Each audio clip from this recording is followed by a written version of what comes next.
see what Lenny's got on his brain. Good morning. Good morning. First-time caller, long-time listener. Hey, and for the legend to call me, it just makes my day. Oh, wait, this is Lenny from Long Island. Lenny from Long Island. Glad to have you on board. I have one question for you. I want to make a bet with you, okay? I'm ready. I will bet you that when Mike Fiers pitches in Houston at the Astrodome, the game is nationally televised. Sunday night at 8 o'clock. Okay, whenever it is. Whenever it is, that game will be all over the airwaves. That's my bet to you. Do you accept the challenge? When Fiers pitches, it will be national broadcast. I tell you what, just to make it fun, Lenny from Long Island, I'll bet that it won't be. How about just to make it fun? But I agree with you. There you go. I think you're right, though, Lenny from Long Island. I think it goes national. But here's the other thing. Add this to it. Don't you think there'll be a lot more in the mix by that time, too? Oh, I think Logan. Listen, you mentioned the thing about Logan Morrison. I spoke about that earlier. I don't believe, unless you're totally wacko, you would come out with a statement like that saying that most teams are cheating and not be right. I think the odds are that he is saying that with a knowledge, not just guessing. That's a pretty bold statement to make.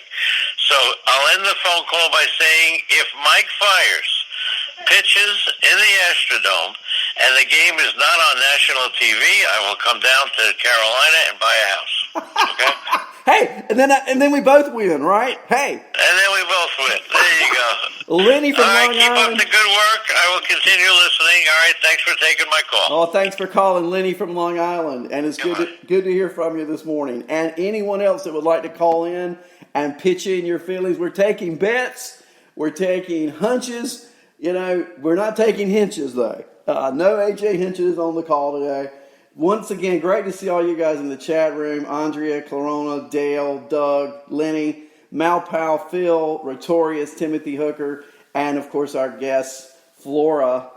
Malpal says Lomo doing his Jose Canseco impersonation. Hey, you never know. But that's the thing about this type of news. It's going to produce, it's sort of like an earthquake, right?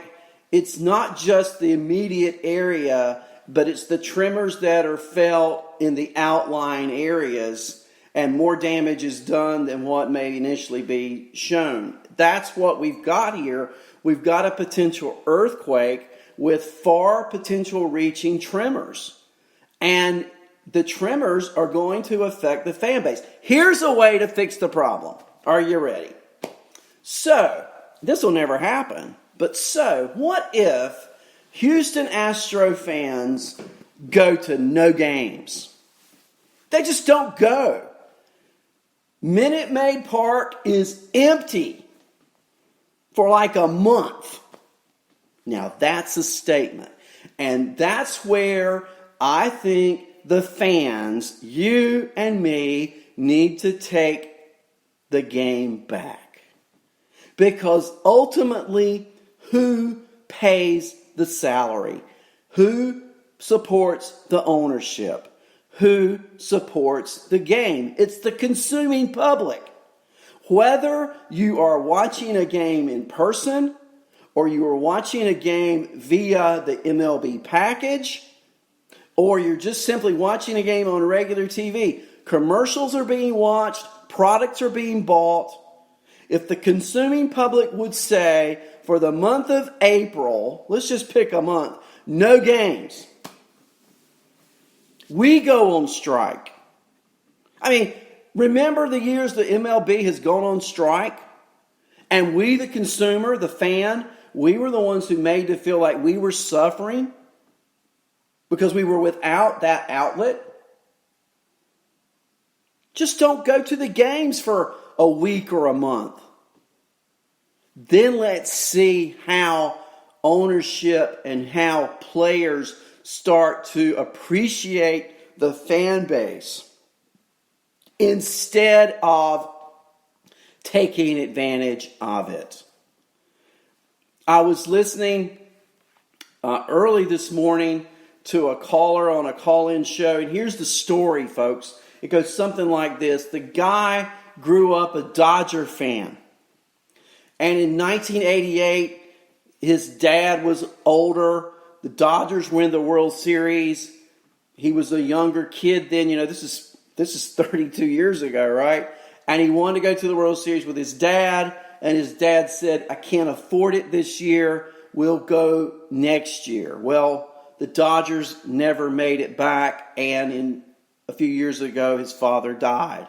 So in 2017, now the young man who is a father says to his son, I'm taking you to the Dodger World Series game. We're flying to Houston to watch the Astros and Dodgers in Game 3 of the World Series. And they go. And his whole attitude was, we were robbed. We were cheated. It took hard-earned money for me to fly to Houston with my son. And then I get there and find out now that it was all just a farce. And he was angry. He was actually angry on the call because of the fact of the way the players, teams, management, whatever you want to call it, disrespected the integrity of the game and the emotion of the fan base. And so I know I'm going very deep in this morning, but this is a very deep issue that's troubling me as well. I want to thank Lenny from Long Island for calling. Anyone else, 919-922-9093.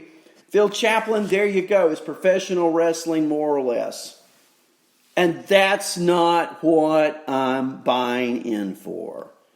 And we spend a lot of hours. I think about Lenny Melnick, Phil Chaplin, Kevin Hastings. And it's a long list of podcasters who spend hours preparing for these podcasts because we as podcasters want to bring the best product possible to you, the listeners, on the podcast.